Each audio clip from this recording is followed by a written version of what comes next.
Hey y'all, it's Leah.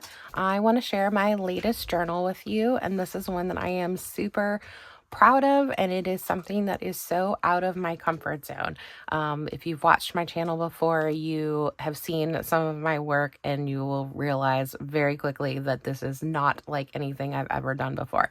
So I participated in the BB Bash 2026 this year, and that is through bbhenrystudio.com. So Brooke Henry is the artist. BB is as she's known, and she creates this yearly kind of instruction. It's 2 weeks of instruction. It's 5 prompts, and you are kind of exploring art journaling in a way that I haven't done a ton of art journaling, and it was something that I really wanted to try. And so I went with it, and I just kind of jumped in and got messy, which was the first prompt. And that was so much fun. And so, it was just it was really cool and just fun to kind of put things together in a new way. So what I did for my journal is I was able to find a old Reader's Digest that was in purple. I hardly ever see purple. I've actually never seen a purple one for sale in a store where I've looked, like when I normally shop at antique stores and stuff. And so I went online and I did find one for a decent price. And so I went ahead and bought it and got that. And so actually my mom got it for me. So that was thanks, Mom. And so I thought this was perfect because one of the suggestions that BB made was when you're starting out, that just start with 3 colors. Start with black, white, and whatever color you want. And I'm a purple girl, so I went with black, white, and purple. And then I have little splashes of gold throughout in random spots. Not a ton. I might still go back and add some things to this. That's the cool thing about this journal, is that you can go in and keep working on it, because it's just fun. So she created these fun little digitals that I printed on one of my Franken papers, which is a new term that I learned. And that is where you take different pieces of paper or fabric or lace or whatever, and you glue them together. So you're creating a larger substrate basically out of smaller pieces. And so they can be small on a small scale, they can be on a large scale. So I have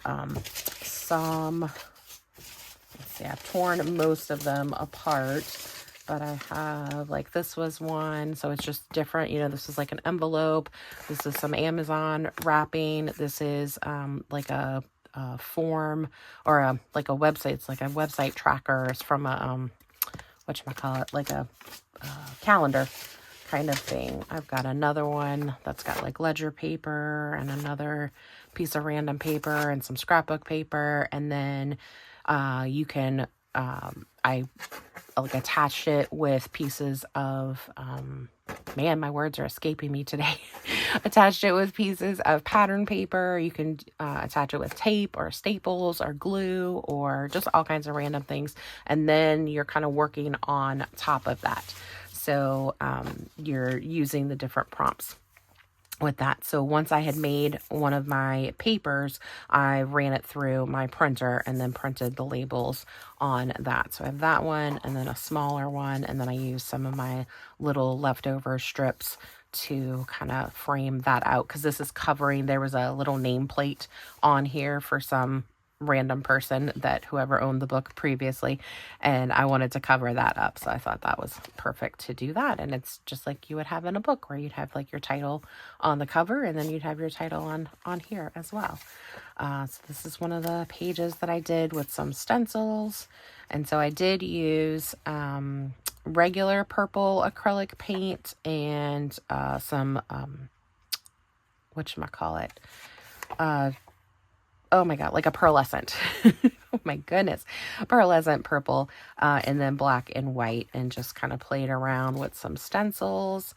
So the first prompt was messy. And so it was really just like, get messy, do random things, do these marks. I had never done like mark making or any of those things. And so we did that.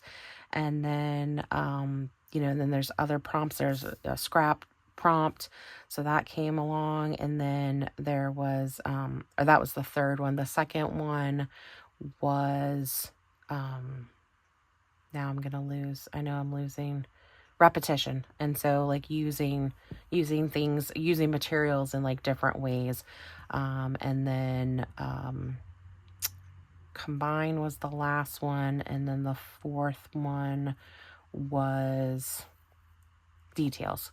And so that's where, you know, like the little dots and things, like I put little details on here. So I've got, this was another Franken paper that I made, and I added fabric to this one. And I decided to make this, I wanted it to be more than just the art pieces. I wanted to have something, I have not shared really on here, but I do struggle with my mental health.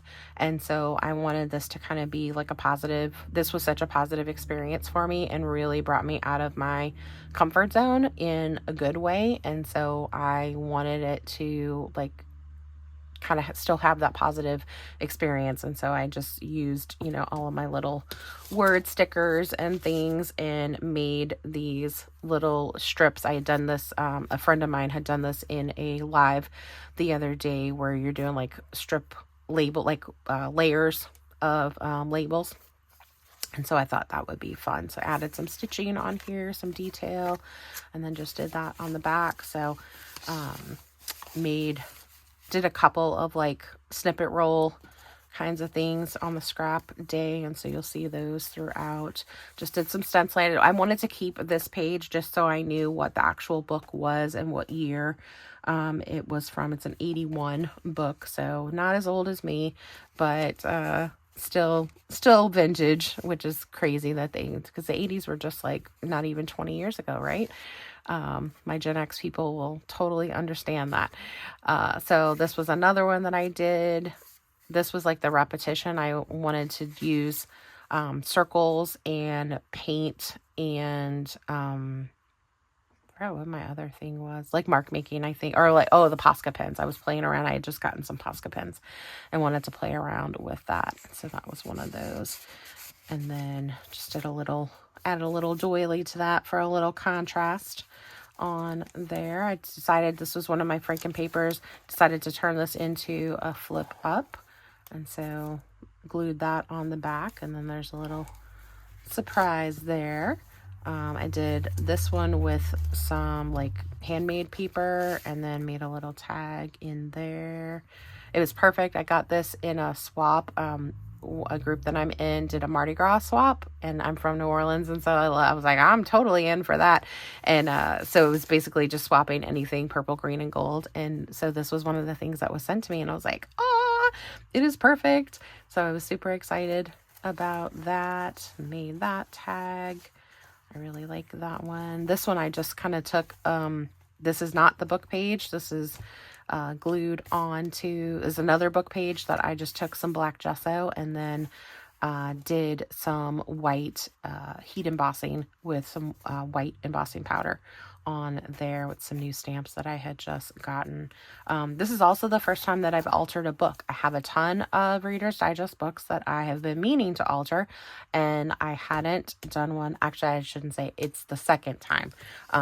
But I did them within a week of each other, because I did this one that I'm doing a little 100 ways to use scraps that I'm following somebody. I'll link her videos on there. And so this was the first time I had altered. And so when I was like, oh, that was super easy. So when I was trying to figure out what I was going to do for this journal, or how I was going to put all of these things, because that's the other thing, that when BB's putting it together, when she's doing everything, she didn't have an end product in mind. And that is a very different way of working for me. I am very focused. I am making a journal. I am making a folio. I am making, XYZ. So to just play and make art pieces was something so not me, because I have never considered myself to be artistic. And so this was very, very out of my comfort zone, and I had so much fun with it. I grew immensely from it. So I will put her website below. So definitely be on the lookout next year if this interests you. If you're like, oh, that would be really cool, because she will do it next year, 2027. And she did open the vault. This was the first time she had done this. She opened the vault to the past ones that you were able to purchase, and it is free. She has a free version, and she has what's called BB Bash Beyond, where you can get extra videos and you get access to the videos after the bash is over, because otherwise you only have it for the 2 weeks that it's happening. And so you can only watch the videos during that time. And it worked out perfectly because I broke my toe on the first week, and I haven't been able to be up here as much as I wanted to crafting, because I needed to keep my foot up because it hurts otherwise. And so there's just some of the other papers. And so it worked out really well that I had done the Beyond. And so I was able to still watch the videos and get this done. Because this was the first 2 weeks of February.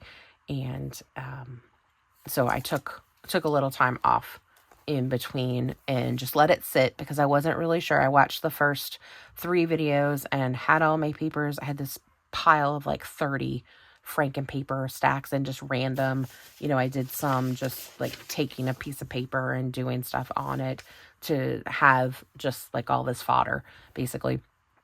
And one of the days this was the scraps day. So in addition to doing the snippet roll, I just took a Amazon mailer, and so you can kind of see the stuff in between, and I just started playing and just started doing this massive collage on it. And so put in I've got washi tape on here, and different kind of that label maker tape and little snippets on here. And then I grabbed my Posca pens and started painting on there, doing little dots and all kinds of random stuff. And that was so much fun. So that's one side. This is another side of it. And so that was really a ton of fun, and things that I would not, I've collaged before, but not quite like that. And so that was really a lot of fun.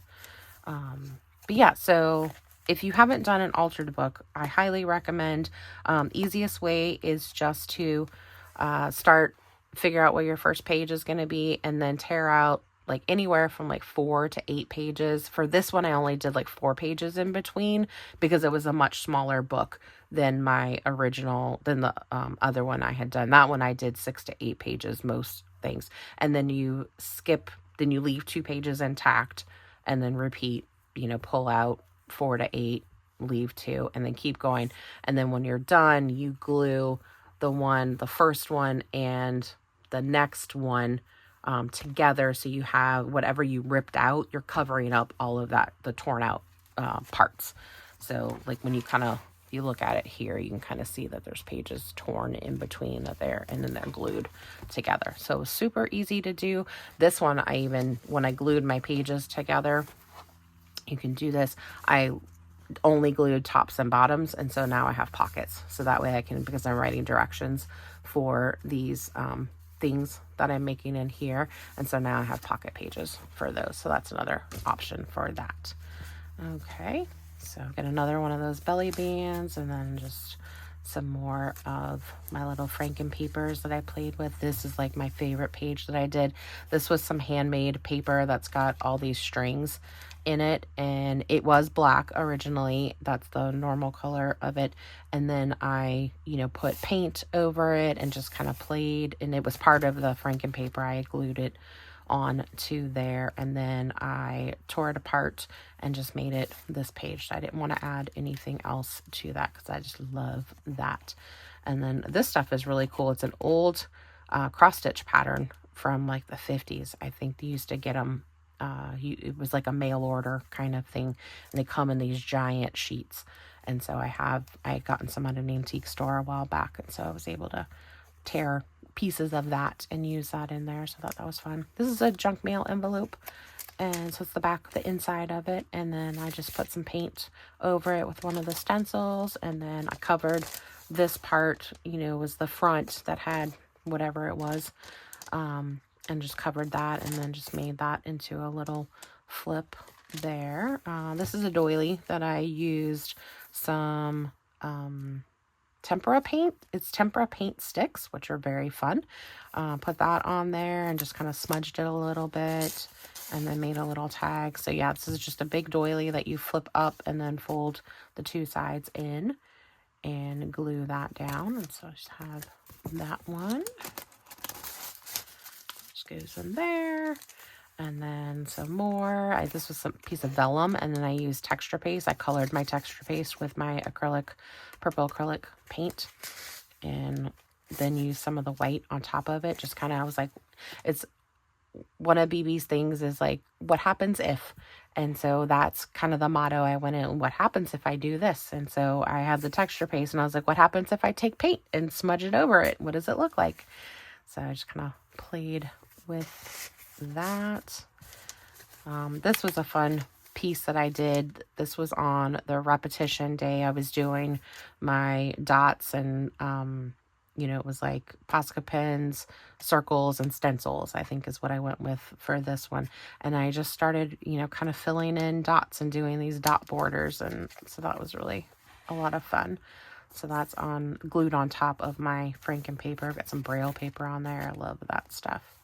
And this, I used some oxide ink, and then I was like, okay, so what happens when I spray it? And so this, I love how this really runs on this old paper, because I think it's got more texture to it, and so you can really see the veining in there. I just thought that was really cool compared to like the brown paper. It smudged a little bit, well, more on the white.